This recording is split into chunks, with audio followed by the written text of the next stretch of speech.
Meus irmãos, nós lemos Josué capítulo 24.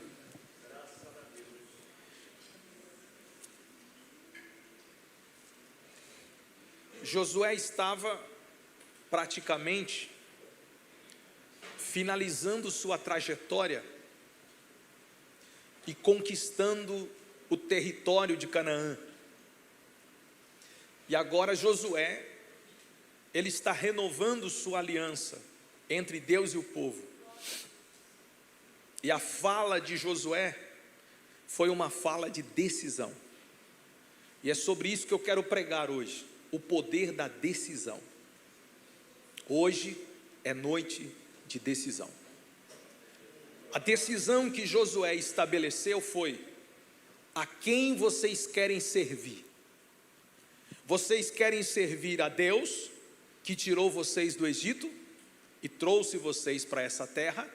Ou vocês querem servir os deuses desta terra? Só que antes de vocês escolherem, eu já decidi. E como é bom ter pessoas de decisão. Eu já decidi.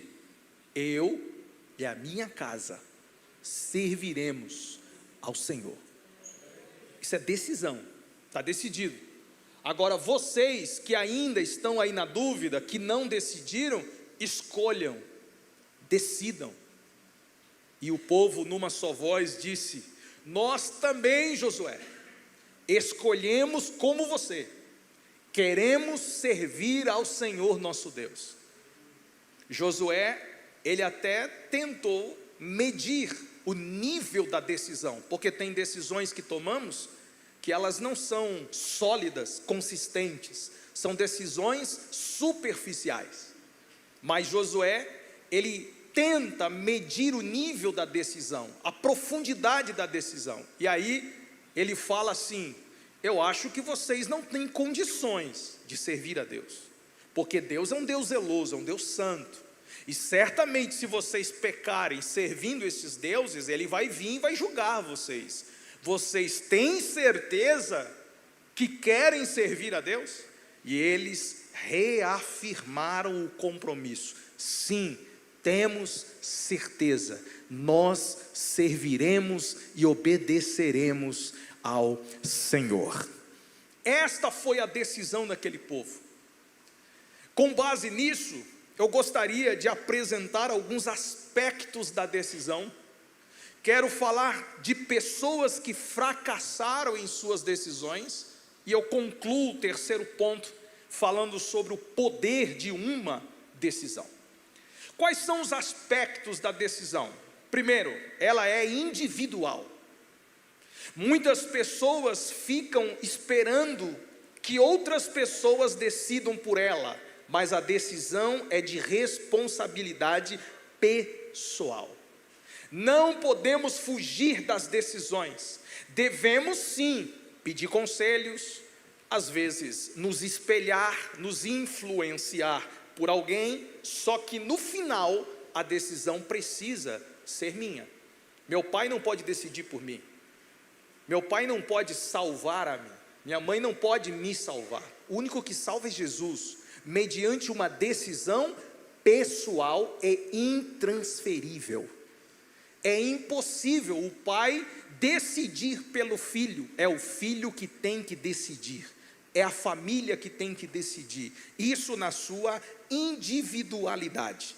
Decisões que nós tomamos, elas têm o poder de moldar o nosso destino. Uma decisão, ela exerce grande poder em nossa vida, e nossas escolhas nos aproximam de Deus, ou nos afastam dele. Uma decisão, ela é tão importante que ela causa um grande impacto no nosso presente e no nosso futuro.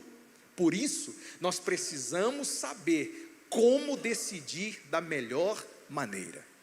Se a decisão ela é individual, em segundo lugar, a decisão também ela tem um preço a ser pago. Às vezes, nós não compreendemos coisas que nos cercam, e nós precisamos nos esforçar muito para chegar no fim desejado. Se a decisão tem um preço, às vezes teremos que pagá-lo para ir até o final.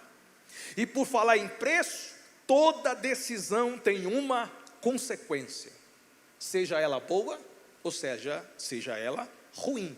Infelizmente, muitas pessoas, com medo de pagar o preço e com medo da consequência, elas não tomam decisão nenhuma.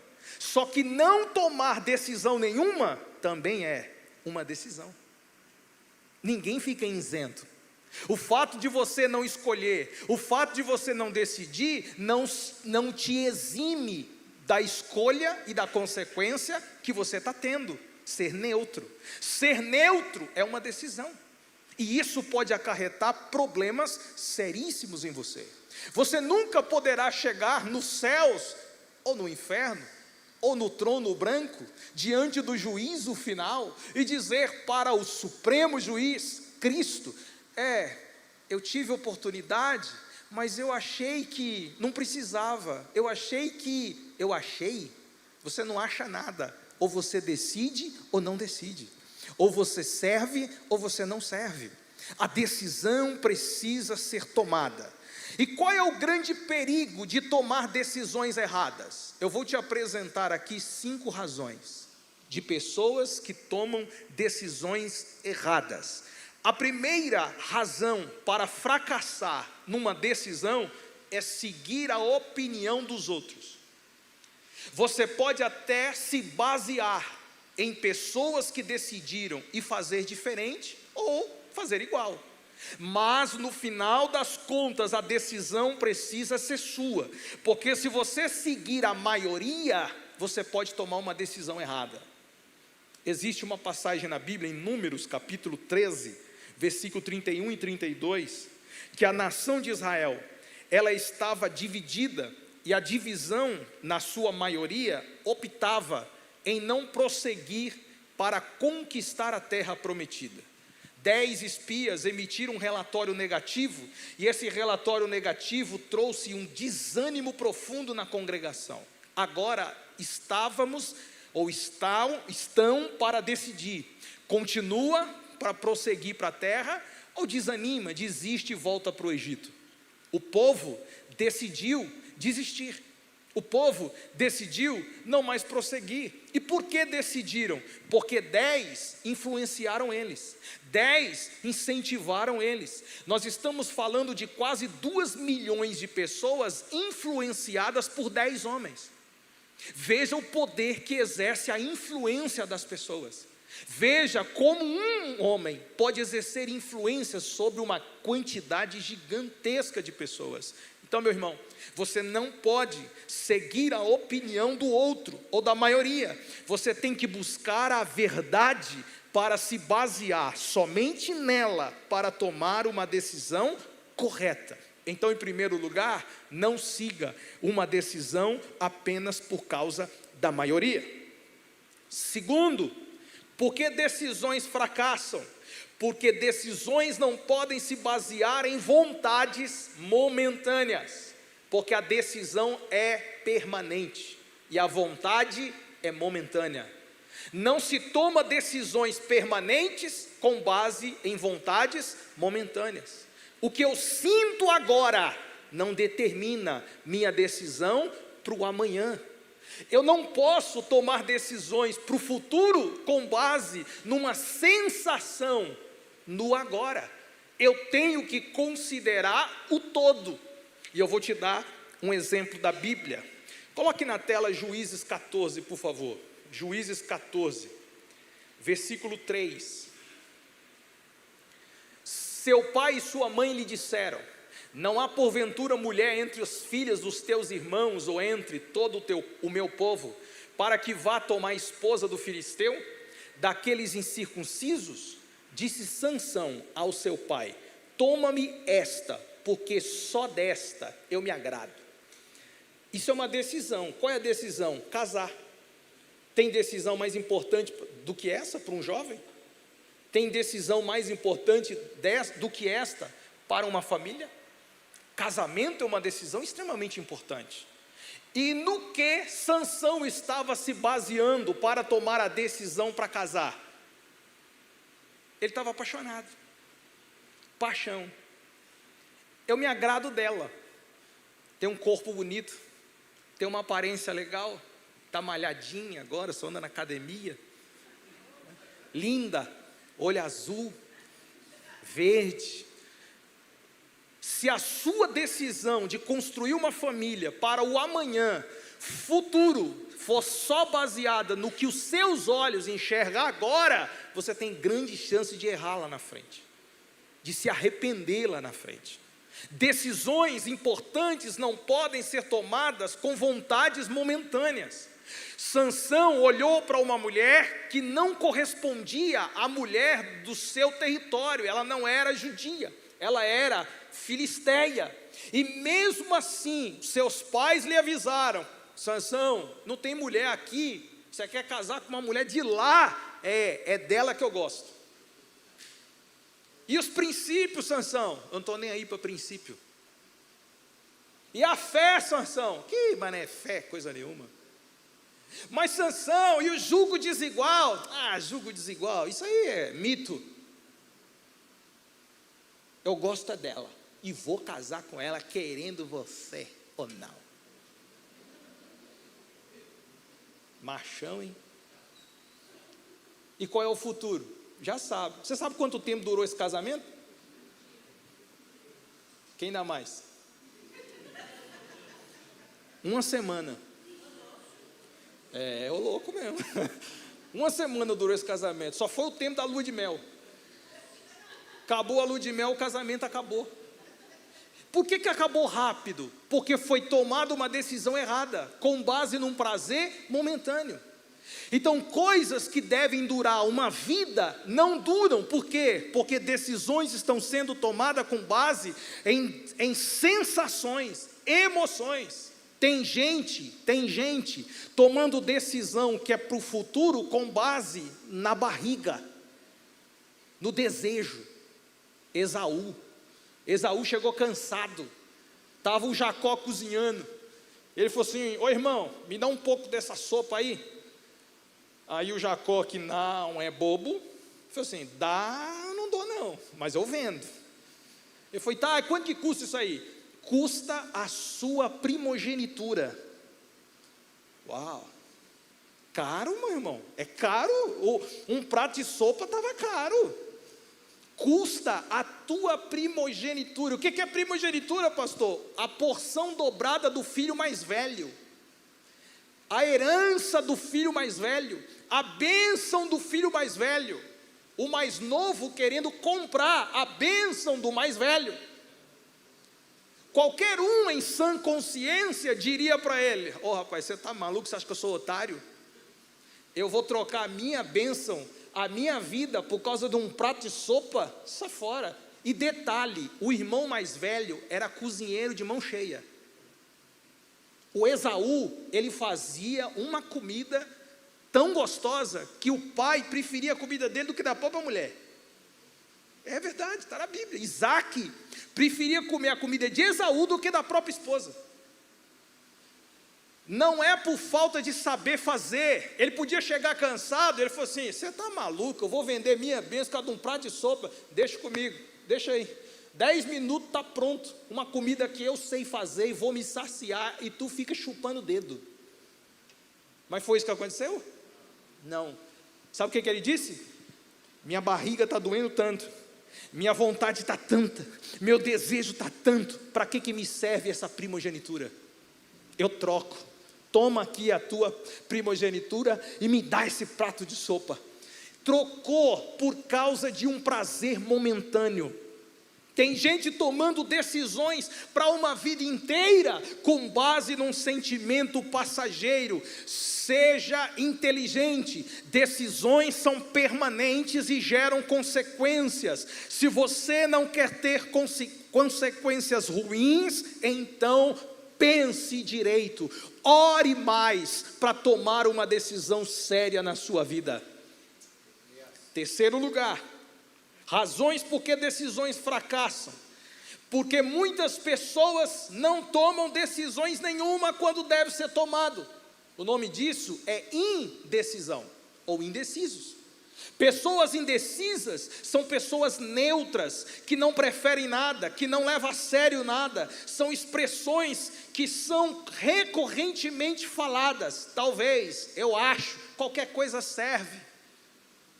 São pessoas que não se posicionam, são pessoas que não saem da vida, da rotina, para assumir um protagonismo da sua vida. Aí a pessoa fica sendo levada pela vida, não toma posição, não toma decisão, achando que o mundo vai girar em torno dele. Consequência, o mundo passa, as coisas passam, e ele não chega a lugar nenhum. E essa pessoa sem Cristo corre um sério risco e perigo de ir para o inferno. Por quê, pastor? Porque não toma a decisão que tem que ser tomada. Eu vou te dar um exemplo de indecisão. 1 Reis 18, 21. 1 Reis 18, 21. Olha só. Então Elias se achegou ao povo e disse: até quando cocheareis entre dois pensamentos? Sabe o que significa essa expressão? Cochear entre dois pensamentos? Indecisão. Até quando vocês vão ficar indecisos? Até quando vocês vão ficar pensando duas coisas? Se o Senhor é Deus, segui-o. Se é Baal, segui-o. Porém, olha só, o povo nada lhe respondeu. Qual era a indecisão do povo? Ai meu Deus, quem que é Deus? Deus é o Deus de Israel ou é Baal? Eu estou na dúvida.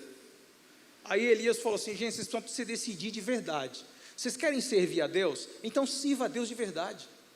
Não, eu não quero ser crente, não. Eu não suporto esse negócio de ser crente, não. Eu acho que esse negócio de ser crente, você tem que renunciar a muita coisa, o pecado, sabe? Você tem que ter uma vida regrada. Então não é para mim isso, não. Eu quero ficar no mundão mesmo. Eu quero mergulhar no mundão, no pecadão. Eu gosto dessas coisas. Ok, Deus não vai te forçar isso. E foi o que Elias falou. Você quer servir a Deus? Então sirva. Agora, se você quiser continuar servindo a Baal, sirva. Só que o que o povo fez? Nada.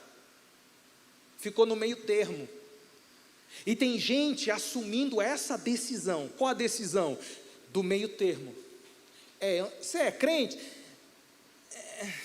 Mais ou menos. Como assim mais ou menos? Eu vou na igreja. Ah, tá. Num domingo, ou por mês, ou 2, 3 meses. Ah, legal. O que importa é Deus no coração, né? Ah, legal, tá legal. E o resto? O resto eu me ocupo com as outras coisas, né? Ou seja, fica lá e cá, fica lá e cá, fica lá e cá. E a decisão precisa ser tomada.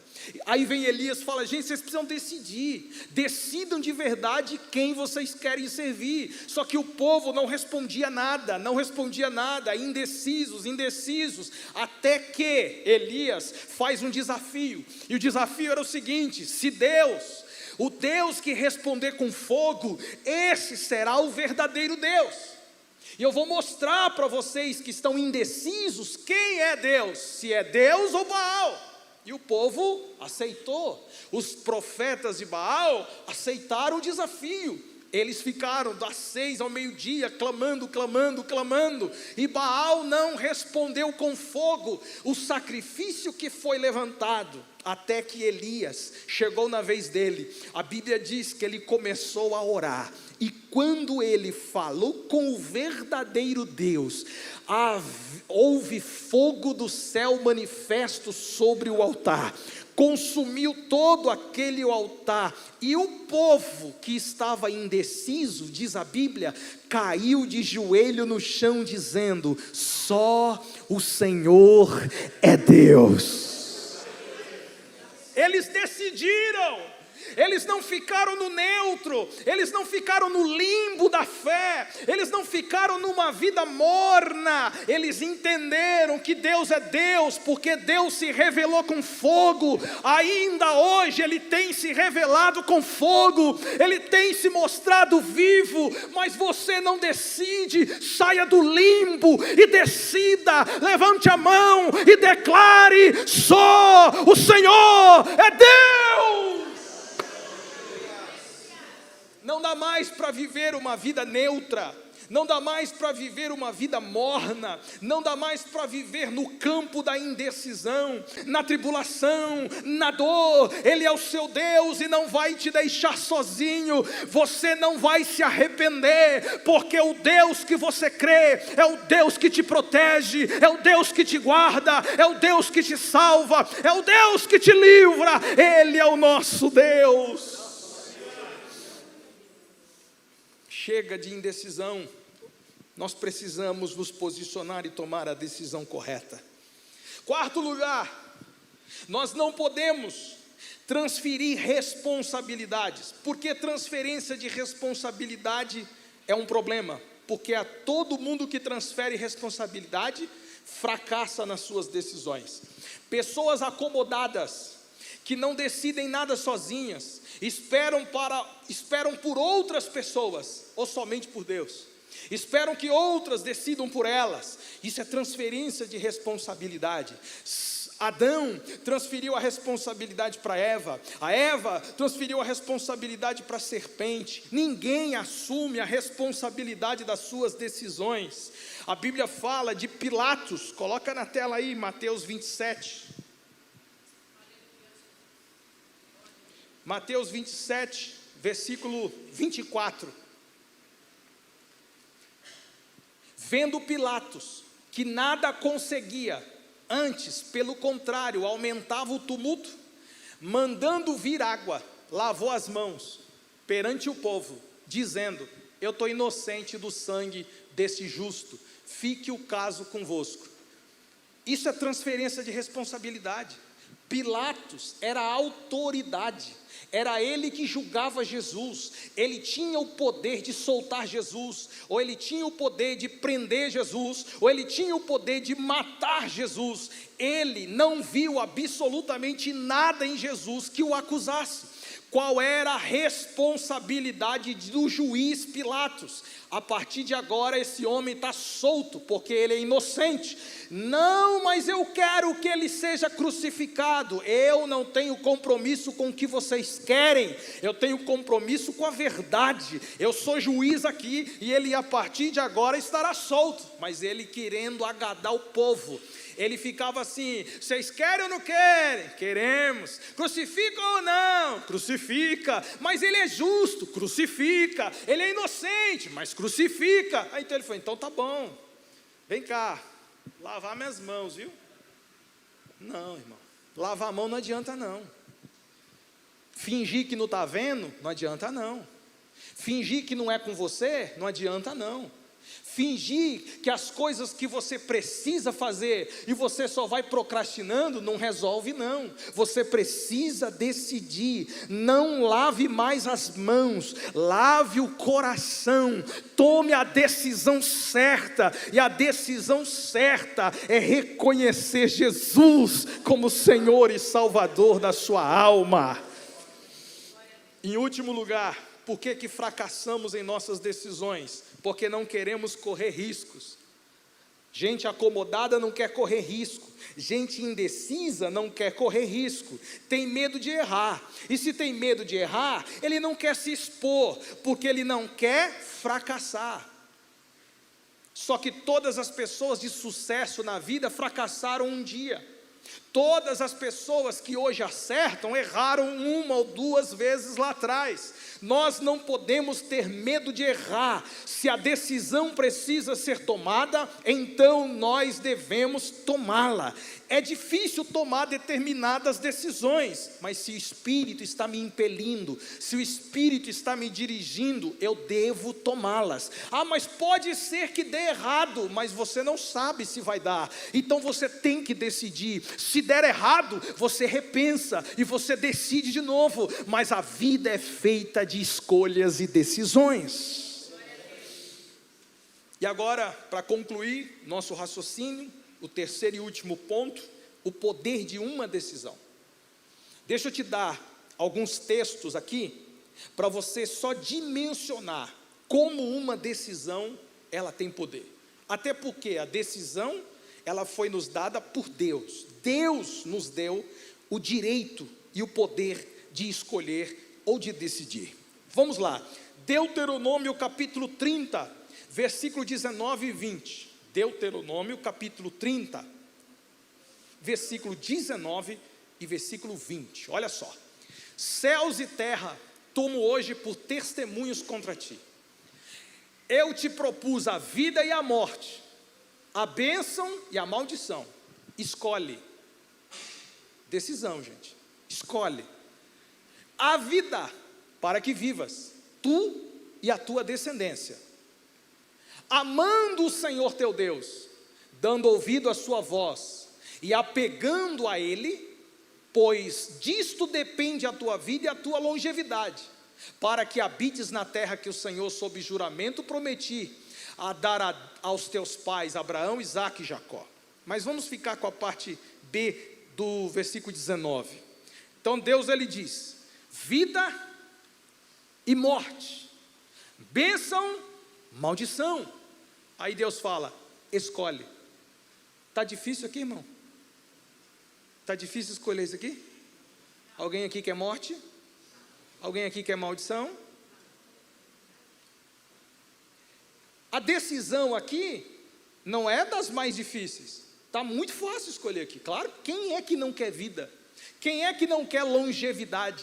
Quem é que não quer as bênçãos do Senhor? Ok, todo mundo quer. Só que a nossa decisão de escolher a vida, a nossa decisão de escolher a bênção, ela requer um posicionamento de nós. Não é só escolher, é nos posicionar mediante a decisão que nos foi imposta.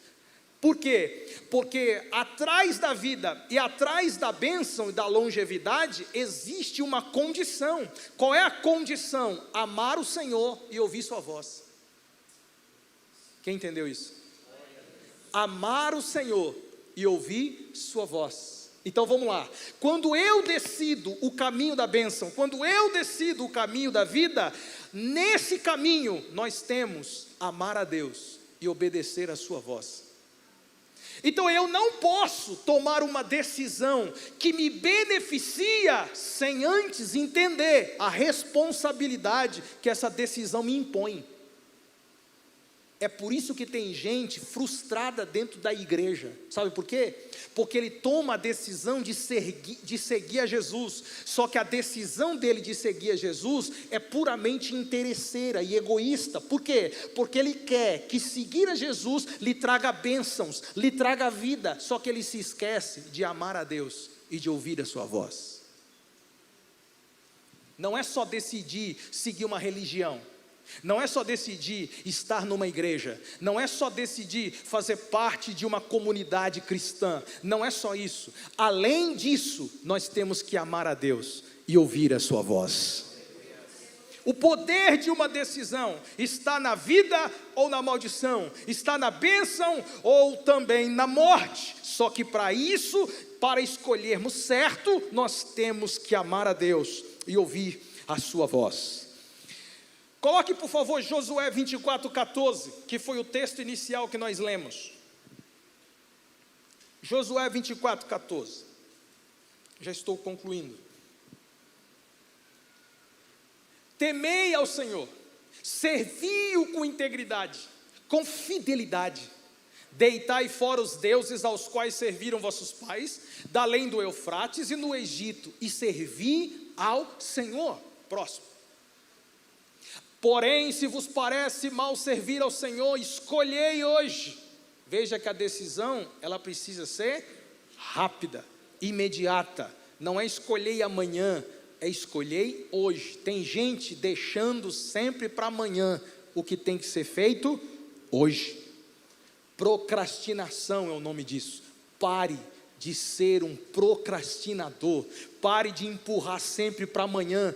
Deus está querendo que você decida agora. Deus está querendo que você decida hoje. Mas você insiste sempre empurrando para amanhã. Quando eu tiver 30, quando eu tiver 40, quando eu tiver 50, quando eu me aposentar, sempre vai levando para frente. Mas o amanhã não te pertence.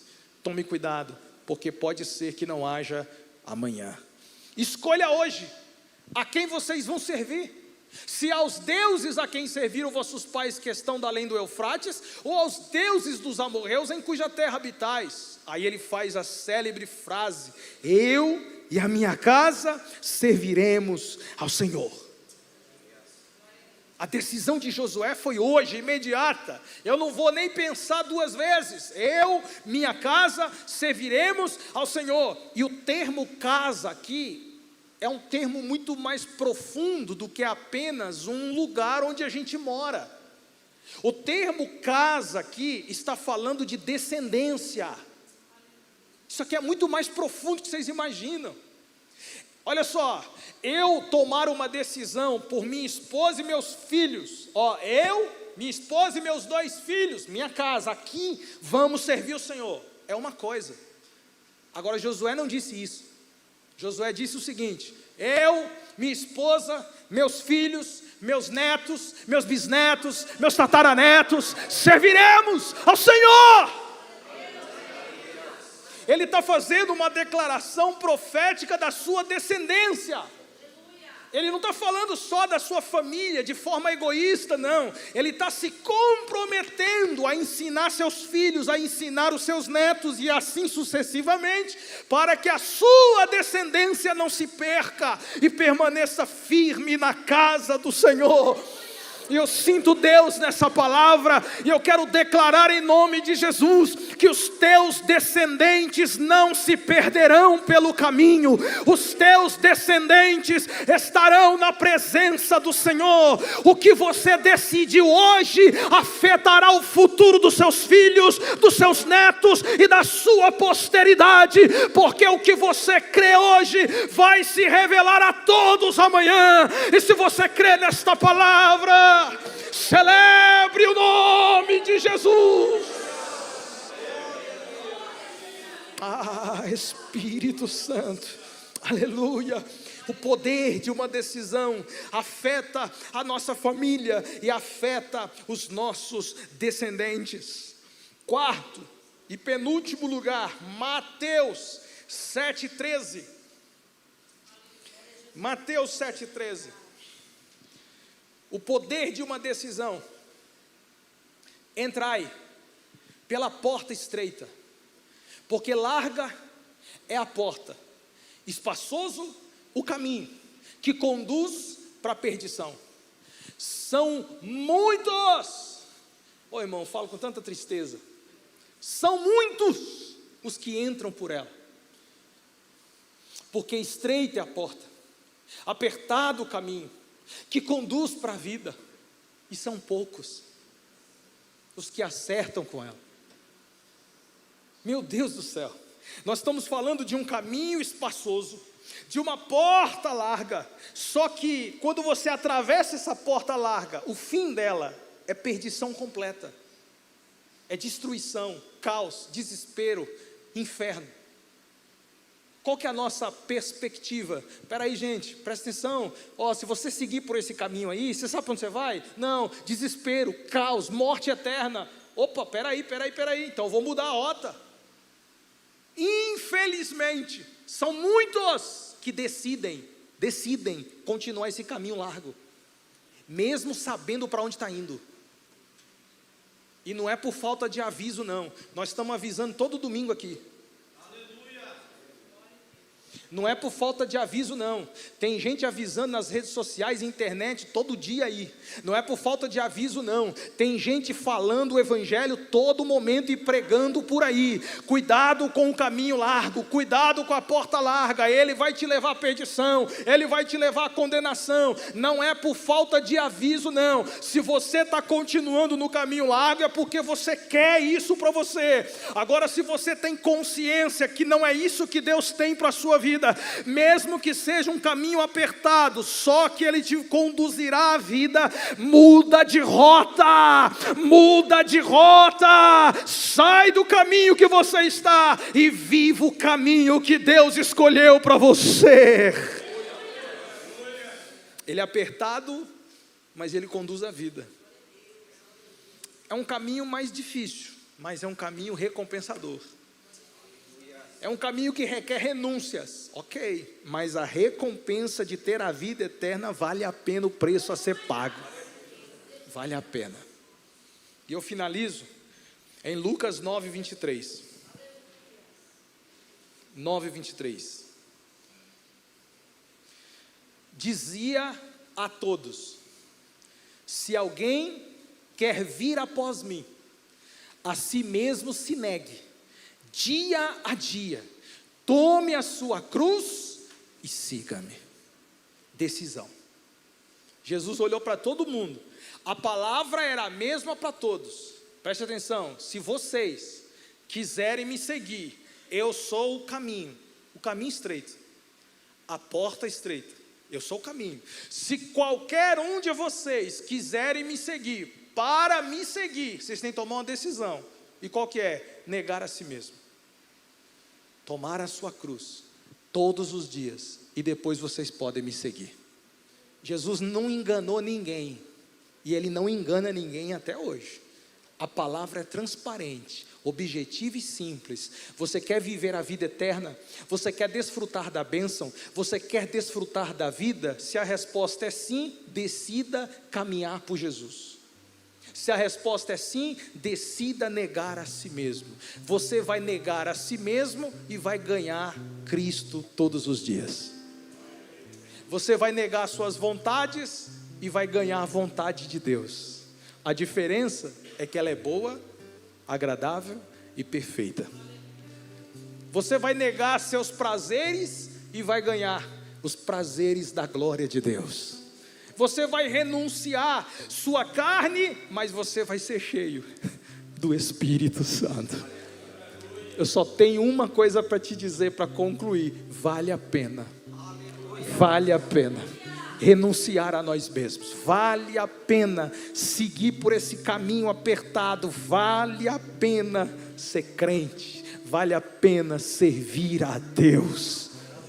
Tem alguém arrependido aqui? Arrependido do que, pastor? De ter decidido, ora, seguir Jesus. Tem alguém que se arrependeu de entregar sua vida para Ele? Tem alguém que já se arrependeu de largar tudo por amor a Ele, de andar por esse caminho apertado, às vezes dificultoso, tem problema e dificuldade, mas você está aqui e Ele te sustenta e te fortalece? Vale a pena, vale a pena. Eu era jovem, hoje não muito, e eu ficava assim, meu pai falava: meu filho, você precisa aceitar Jesus. Eu falei: pai, essa é uma decisão difícil, mas você precisa, você tem que decidir. Não, mas eu não estou pronto ainda não. E é eu que vou determinar se eu estou pronto ou não. Não existe estar pronto, o que existe é decisão. E quando eu me vi numa garagem, eu já estava de 14 para 15 anos de idade, a palavra foi pregada, e morrendo de vergonha de ir lá na frente. Adolescente já viu, né? Mas alguma coisa queimava dentro de mim, e eu não queria tomar essa decisão por causa de um contexto de amizade e de vida. Viciado em jogar futebol, eu já pensava: vou ter que largar minha bola, porque crente não gosta de futebol. Isso é coisa da minha cabeça, não é verdade isso aí, é coisa da minha cabeça. E se eu pecar? Aí eu vou para a igreja, eu tomo uma decisão, aí eu tropeço, caio, peco, e aí? Aí foi tudo em vão que eu decidi? Isso é coisa da minha cabeça, eu pensando, com 14 anos de idade. E é isso que muita gente pensa, porque ele espera ser perfeito para seguir Jesus. No dia que você for perfeito para tomar uma decisão de seguir Jesus, você acordou do sonho. Isso não existe, filho. Todos nós somos imperfeitos, e nós somos aperfeiçoados a cada dia. Aqui não tem gente perfeita, aqui tem um monte de gente sendo aperfeiçoada. A nossa decisão foi uma: eu quero Jesus e pronto. Ah, mas e se? Não tem se, só tem Jesus. Não tem si, tem Jesus. E Ele vai me ajudar, vai me fortalecer, vai me transformar, vai segurar nas minhas mãos. Quando eu tropeçar, Ele vai me levantar. Quando eu fraquejar, Ele vai me fortalecer. Quando eu ficar com dúvida, Ele vai falar comigo, vai me esclarecer. Quando eu sentir vontade de voltar para o pecado, Ele vai me renovar, me santificar. A obra é dEle, a ação é dEle. Mas você tem que decidir. Eu quero, e o resto é com Ele. Feche os olhos. Espírito Santo,